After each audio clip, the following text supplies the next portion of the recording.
Let's be brutally honest right now. That's a big question. I'm looking for someone who doesn't want to go to base camp, but they want to go to the very top. Whether it's here, India, New York. Civilization was born at happy hour. That's what wins. That's what stands out. That's what people are interested in. That's what I want to know. The Hospopreneurs Podcast with James Henderson.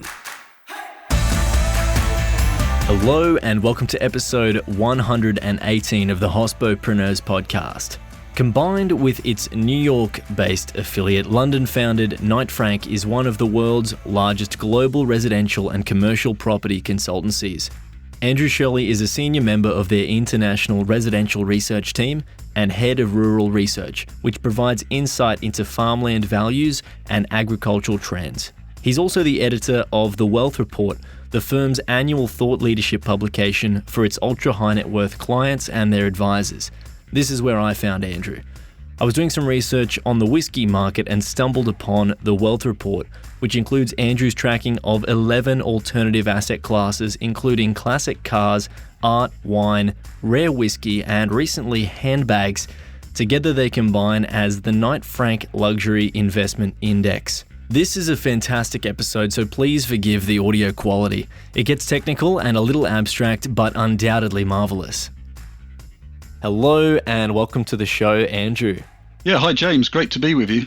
Andrew, it's an absolute pleasure to have you on the show today. It's interesting how we even came in contact too. I first engaged with your wealth report and found you through that. So I'd love to actually open up the episode with what that actually is and what you're doing with the wealth report firstly, before we actually crack into a bit about your background. Yeah, no, thanks, James. It's really interesting that you found me via the Wealth Report. It's a report that we publish every year at Knight Frank for our high net worth clients, and it's our leading piece of thought leadership. And the real idea of it is to show that our clients, to show them that we understand their wider aspirations, what they'd like to invest in, not just their day-to-day property needs. So the Wealth Report is looking at wealth trends, where the wealthy around the world live, what are the challenges, what are the opportunities facing them. And what was really interesting for our 2020 edition, which came out in March, just before the whole COVID crisis kicked off, was that we'd chosen the theme of wellness. So we were looking at how important wellness was becoming to our clients around the world. And of course, that's really been put into sharp relief by the coronavirus, because obviously wellness is now the thing that everybody is really concerned about in their lives. So the Wealth Report really touches a lot of different angles, not just property, which is obviously what Knight Frank is known for around the world.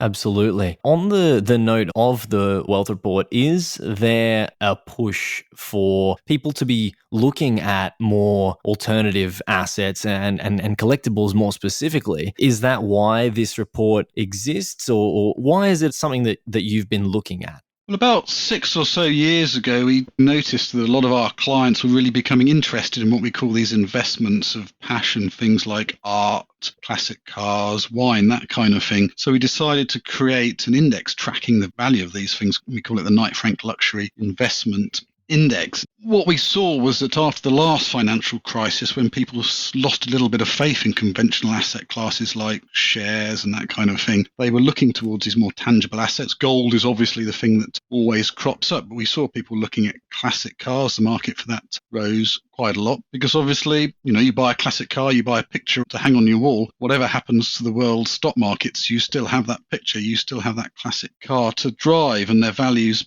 increased. And so the big question I'm being asked now, is the same thing happening now during the coronavirus crisis as happened over the global financial crisis in 2008? And most of these things do seem to have held their value quite well. We haven't seen a drop in the value of wine, we haven't seen a drop in the value of cars or even rare whiskey, but the situation's quite different now because it's actually been quite problem for some of the auction houses that trade all of these things, because of course you can't get lots of people together in an auction room to come and buy some of these things. Traditionally they have been sold at live auctions. Online auctions have taken up some of the slack, but if you look at the volume of art, for example, traded this year compared with previous years, it's well down, because if you've got a picture that you think might be worth a couple of $100 million, you probably aren't going to stick it into an online auction. You want the whole razzmatazz of a big live auction and all the surrounding marketing activity. So that's a big difference between now and the previous financial crisis. It's just actually been physically much, much more difficult to sell and buy some of these investments of passion. Absolutely. And it's fundamentally a totally different crisis as well to the previous one that we went through post 2008. One is it was financially driven and then this one is in the service sector. And then obviously not just being through the service sector, but rather that it is a health crisis that then has caused a self-inflicted economic crisis, which is interesting. So there's totally different drivers behind these things as well. I want to just draw a little closer attention to rare whiskey and wine, which is how I actually stumbled upon the index. Tell us about how these things have actually performed over the period that the index tracks.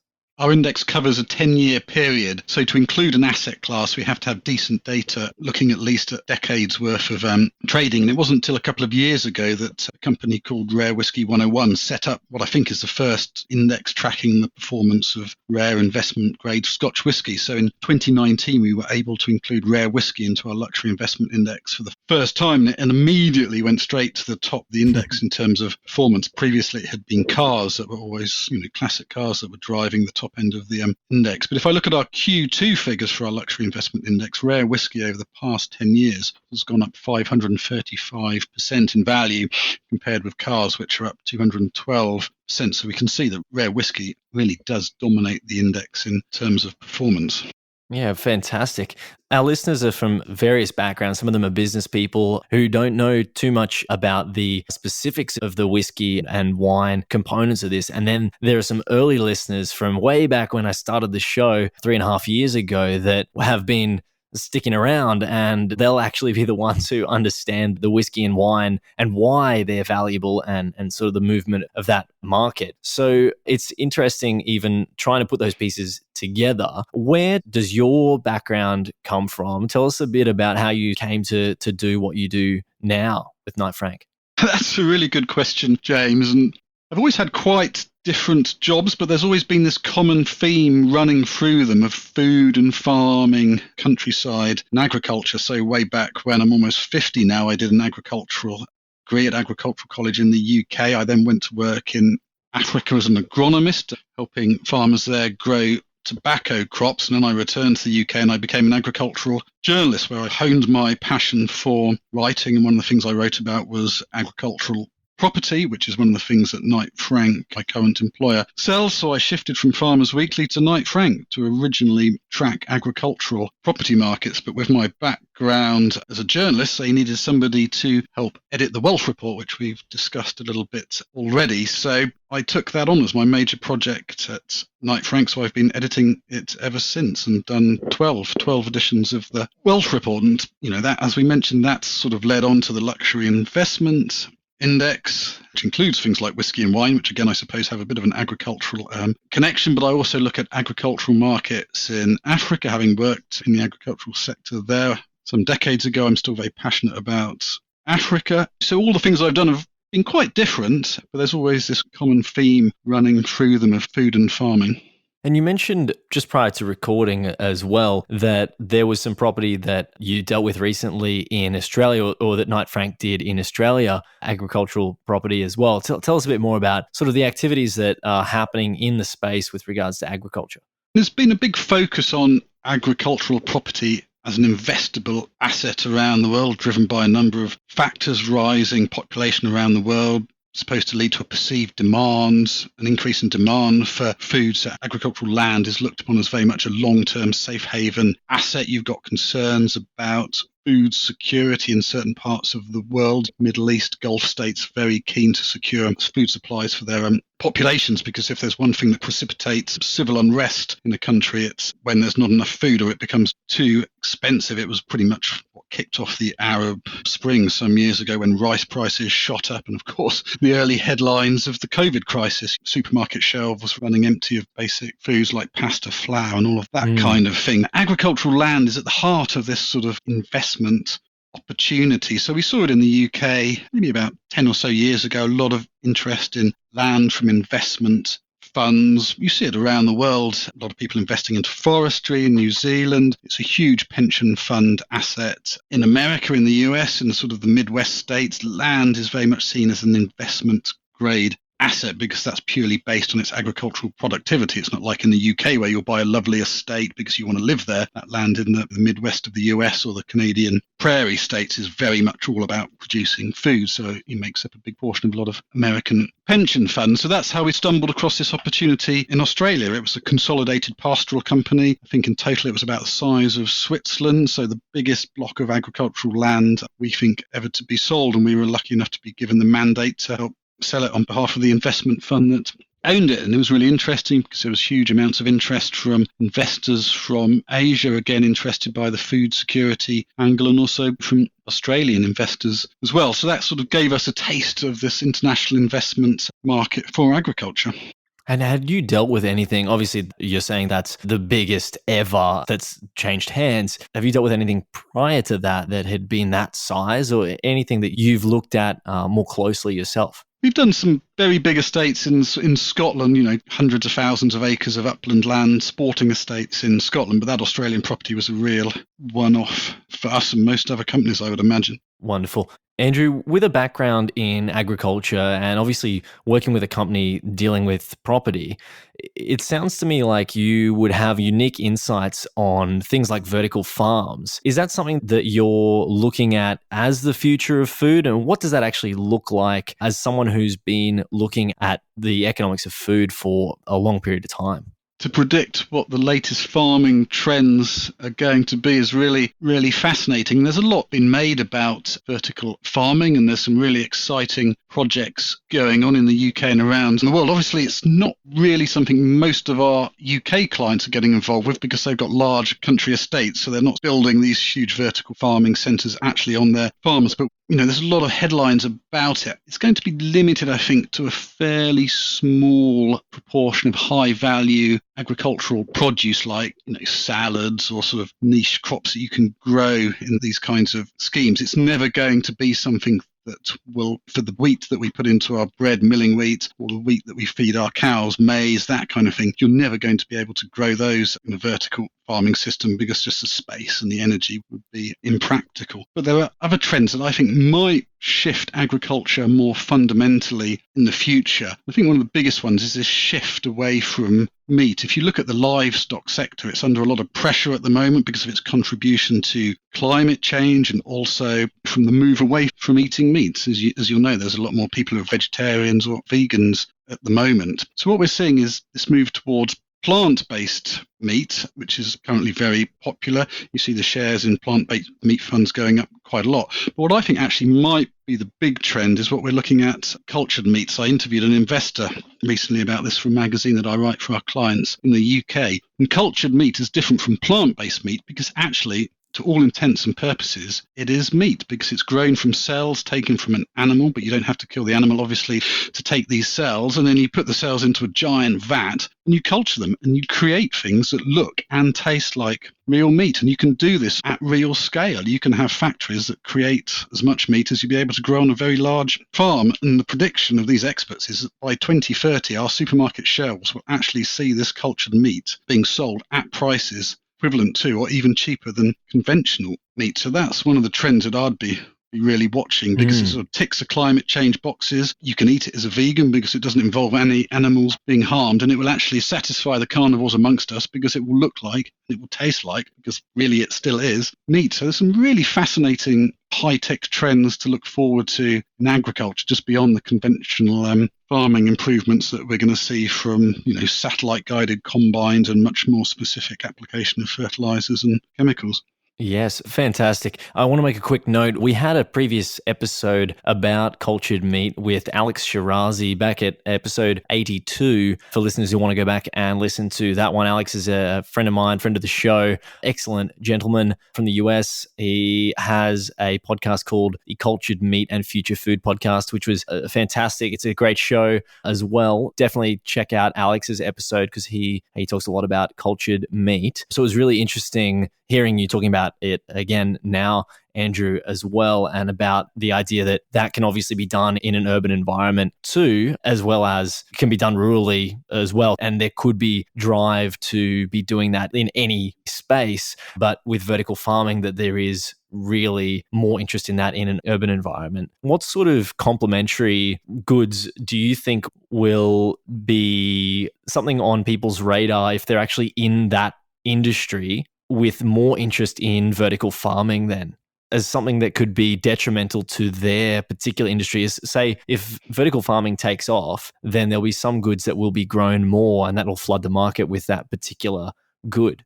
That's a really, really interesting question, a bit of a conundrum there. I'm not sure that you'll ever see the market flooded because of vertical farming, because it's a big investment, unless, of course, they convert all of these offices in London and other cities that nobody's going to be using due to COVID into giant internal greenhouses. So you might see an interesting shift in property uses. I don't know if too many people get into growing a specific herb or something like that. You might see perhaps an oversupply, but I think the advantage of vertical farming is that you've got short crop cycles, so you can quickly grow something else if the market becomes oversupplied, unlike, conventional farming where you can plant one crop of wheat per year and you're having to make decisions 12 months in advance. In your vertical farming environment where you perhaps grow 4, 5 or even 6 crops a year, you can very quickly shift to tap into consumer demand, which I guess is one of the big advantages of those flexible kind of farming systems. I mean, it was interesting. I used the word, herb inadvertently back then, but we are increasingly seeing cannabis legalized in different parts of the California now and other parts of the world. It's not illegal to smoke marijuana, and the medical grade use of cannabis is increasing substantially. So that could be a big opportunity for this sort of indoor vertical farming system type approach, but in a legal and regulated way. You can see that the shares of some of these medical cannabis companies also increasing quite sharply. So that could be a new opportunity for agriculture. I mean, outside in the UK, a number of farmers are growing hemp or poppies now for medical grade opium. So there's lots of interesting and emerging opportunities, not just based around food anymore. You mentioned earlier that you worked in the tobacco industry. What are some unique characteristics of tobacco in that particular industry that you uncovered working with it that you didn't know before? Wow, yeah, that's really a good question, actually, because what I hadn't realised was that there are so many different sorts of tobacco and how the chemical qualities of each tobacco leaf vary based upon where it is on the plant. So the leaves at the top of the tobacco plant have got a lot more nicotine in that gives tobacco its kick, whereas the leaves at the bottom tend to be fill it up, give the cigarette its volume, but they have a much harsher taste. So it's all about blending it. And we're very used to seeing wine experts quaffing wine and talking about the different characteristics of wine, but if you're a tobacco blender, you'll be doing exactly the same thing for tobacco. I remember on a couple of blending courses, the perfect size of an inhalation of cigarette smoke is about a golf ball in your mouth. So there's all these sort of technicalities about tobacco and how they come together to form a cigarette. But I mean, it's interesting. Obviously, a lot of tobacco companies are now divesting away from real tobacco and investing into alternative forms of smoking products. So like the food industry, the tobacco industry is also undergoing huge amounts of change at the moment in terms of the products that they create. I'm glad I asked that question because there was a bit in there that was very interesting. So thank you very much for that, Andrew. What are you learning about or exploring at the moment? What's got your attention? What's really interesting is in an earlier question, you referred to goods. What are the goods that people might be wanting to buy in terms of vertical farming? But in the UK at the moment, what we're seeing is this term public goods coming more to the fore in terms of something that landowners and farmers can deliver. When I'm talking about public goods, I'm talking about the environment, I'm talking about climate mitigation, I'm talking about carbon sequestration, or even things like limiting the damage of heavy rainfall and floods. So rather than producing just food, farmers are becoming encouraged to deliver what we call these public goods, so things that benefit society in some way. Now, climate change is the big one. So we're seeing a big push for landowners in the UK to plant more trees, because obviously trees, if planted in the right place, can take a lot of carbon out of the atmosphere. So the role of the farmer is changing from food producer the guardian of the environment. And we've had a lot of flash floods recently in the UK, and there's a lot you can do to land to limit the impact of water flooding through these towns by managing water catchment areas. It could be planting trees, or there's a big move in the UK at the moment to reintroduce beavers to the UK because the dams they create on rivers, they slow down water flow, and there's a big argument that this could stop these flash flooding. So these are some of the really interesting opportunities that we're looking at for our clients. Food prices are coming down in the UK. We've had Brexit, which is going to be a fundamental shift for agricultural producers here in terms of the subsidies that they receive. Obviously, your neighbour New Zealand, back in the 80s, I think they took away all agricultural subsidies overnight, which had a huge impact on the agricultural sector in New Zealand. It's not going to be an overnight change in the UK, but those subsidies are slowly going to disappear. They are going to be refocused on the environment rather than food production. So the role of the farmer will be very different in 10 years' time to what it is now. You've got these exciting changes in food production that we've discussed, but also the role of land and what it can deliver will change. Farmers very much hate being called custodians of the countryside or guardians of the countryside because they see themselves as food producers. But in the future, that may well be what their main role will be. There may not be any agricultural crops grown on their land. They may be reintroducing new species like beavers or even wolves in the uplands of Scotland and going along this rewilding trend, which is very popular in the UK at the moment, letting land go back to what it used to be before it was under agricultural production, which you can argue is much better for the environment and delivers a lot of different holistic mental health benefits for the population as well as wildlife. So that's probably the trend that I'm really looking at the moment. We're seeing a huge amount of interesting work being done on that in the UK, but not just the UK. I've visited projects in Africa where they've been rewilding land that was farmland and turning it back into what you might describe as the traditional African savanna landscape with lions and all of that sort of thing coming back, which wouldn't have been there even 5 years ago. So I think it's a really interesting global trend, this rewilding, this going back to nature, this environmental sort of movement, and particularly driven by climate change. What I took from at least the start of your answer there is that I guess a lot more interest away from cultivating plants to animals and the local flora as well. It sounds like when you're talking about beavers, you're talking about like rearing wolves in the world there. I guess, is that the change that could also be taking place? Is it more of a focus around the animals than the plants, or are the plants too in that story? Or I guess that's what I took away from at least the start of your answer there. And you mentioned the lions and things in Africa, but is that something that's happening? That is a really fascinating question, James. And what we're increasingly seeing is that species don't exist in isolation. You've got to look at the entire food chain. So I interviewed these really fascinating landowners who have a big estate in the south of England called the Knepp estate, the Burrell family. And Mrs. Burrell, who Isabella Tree, has written this fascinating book called Wilding. And their rewilding project is actually based around different sorts of animal, because when you really look at it in detail, just the different feeding actions of those animals can have very different impacts on the flora and fauna just based upon how they disturb the ground. So you'll find different species of plant coming back to areas that have been fed on by different animals. So you need this wide variety of different animals that have different feeding habits that then actually encourage different sorts of plants. And of course, once those different plants come back, those plants are home for different sorts of species of beetle, of butterflies, of dung beetles. So what we're seeing now and what we're realizing more and more is that you can't just focus on reintroducing one animal or reintroducing one plant, because this whole ecosystem is so closely linked. You need to look at perhaps the whole food chain and introducing different things, because then that encourages back different plants, different animals, so everything becomes interlinked. So you have this cascade of biodiversity that increases based on just the feeding habit of one different sort of livestock. It's absolutely fascinating. Absolutely. And what an incredible answer there. And you've obviously been dealing in the space. I'm glad that I sort of took maybe a little bit out of that answer to ask it about the distribution in interest between plants and animals. And maybe that is something that's taking place. I just wanted to make a quick little comment on that one, see if that is something to make a little more salient. I'd love to know in the future if that's something that you pull out now, if that is something that is actually happening. It sounds like from the lady that you mentioned in the story there, that's something that is happening there around the animals, but it is a delicate ecosystem. And I wonder if there's, with the research that ends up taking place or is taking place, whether there's a certain packet or package grouping of certain kinds of animals that can be introduced or reintroduced to a particular environment that then restructures that landscape. So I'm interested to see how that evolves. That's a really interesting point, because obviously the traditional animals that you might have had in the south of England, bison and all of those sorts of things, no longer exist. So you've got to replace them with the nearest proxy, which might be a range of rare breed animals. You might have some Shetland ponies, you might have some wild boars, you might have some deer. But what's important is to have the variety of these different herbivores, because as I said, they all do different things. And obviously, while you might want to introduce wolves and these apex predators in an area that has footpaths going through it and people walking their dogs and that kind of thing, there are other public pressures that limit what you can actually do. So you have to take the second best options in some of these cases.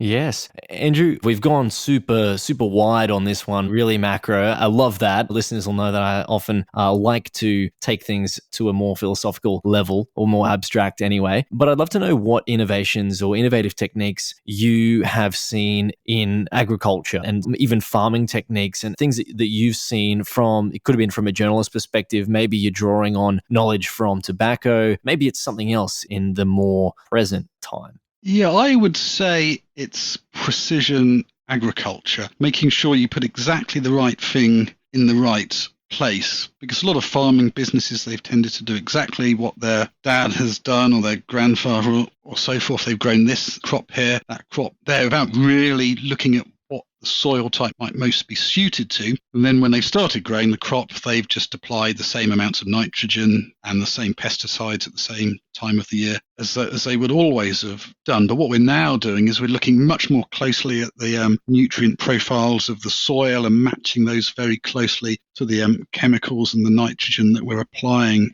onto those, and that can be done via satellites. It won't be anything new to Australian farmers who are very high tech, but your sprayers will turn on at a specific point in the field where they know that they need a specific sort of nutrient. So that's really helping farmers with their margins, because producing crops like wheat and that kind of thing is a pretty low margin kind of business. So any costs that you can eliminate really help your profitability. And we're also seeing huge advances in plant breeding. Genetically modified crops are a bit of a no-no for a lot of people. People talk about Frankenstein foods, but if we go beyond that, there's some very interesting genetic opportunities that aren't really what we would call genetic modification. They're just tweaking here enhanced plant breeding, which is producing varieties that are much better suited to the conditions in which they're growing, and they optimize the uptake of different plant nutrients, making them much more efficient. So you wouldn't necessarily see any of these things if you walked past a farm. Your field of wheat would probably look much like it did 10 years ago, but the delivery of agrochemicals, the delivery of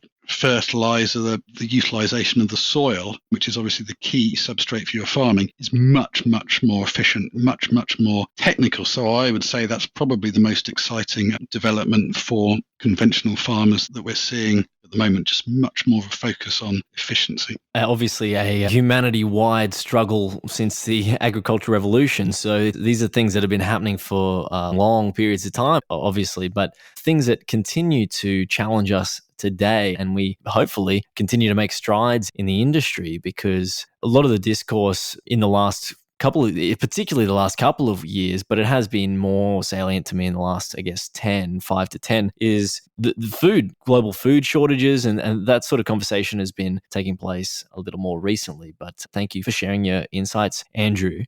What's your biggest challenge right now? What is it that you're experiencing friction around? This can be personal, professional, it can be anything. I'm interested to know how you take that question. I suppose the biggest challenge personally for me has been due to COVID. My children haven't been able to go to school, so we've been homeschooling them, which is very, very interesting. And there's millions of parents around the world who also have been undergoing that challenge. Luckily, my children are fairly young, so they're not at the stage where it's affecting their university or career aspirations. Nevertheless, having two young boys at home has been interesting at times. But I suppose from a professional perspective, I'm thinking about the next edition of the Wealth Report, and the world is a different place. We've got COVID-19. It's impacting very heavily on the property markets that we're involved with. People can't travel freely around the world, so it makes it difficult if you want to buy a new home in a different part of the world to go there and make that decision. And in the future, will people want to travel so much in the light of COVID-19? My challenge is how to take all of these big issues and distill them into the next edition of the Wealth Report. As I said earlier, we picked on the theme of wellness last year. How do we progress that? So that's my professional challenge, how to take what's happening in the world at the moment and put it into a digestible and interesting package for the readers of my next edition of the Wealth Report. And obviously in the past we've delivered the findings of the report via a lot of face-to-face events. We've had big dinners, big breakfasts, big conferences sharing the findings of the report, but are people going to want to turn up to those sorts of things, or will they be allowed to turn up to those kinds of things?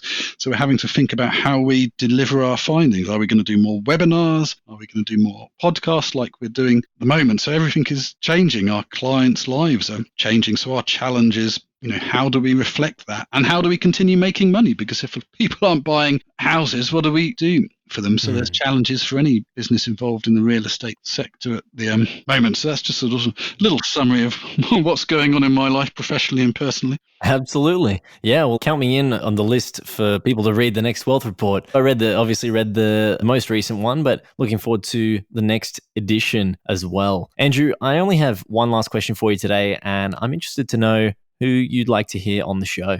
I'd like to see a pin down Donald Trump. That might be quite an interesting. If Joe Biden wins the next election in the US, I'd probably like to hear you speak to Kamala Harris about how she will remedy America's position in the world and what she sees as the future for America's role in the world, because to a certain extent it has just diminished because of this inward-looking focus of the current administration. So it'd be really fascinating to see.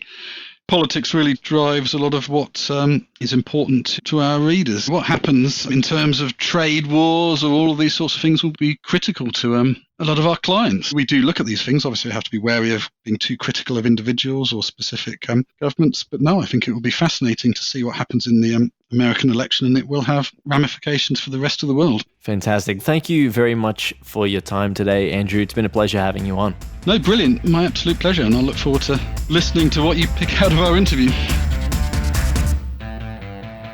This program is hosted by James Henderson, with technical production by Jake Olver. Voiceovers were by Angus Brennan and Shim Phelan. Thanks to our distribution team, led by Stephanie Holland, and a special thanks to you for tuning in every week. This program was produced by H Media. We'll see you soon.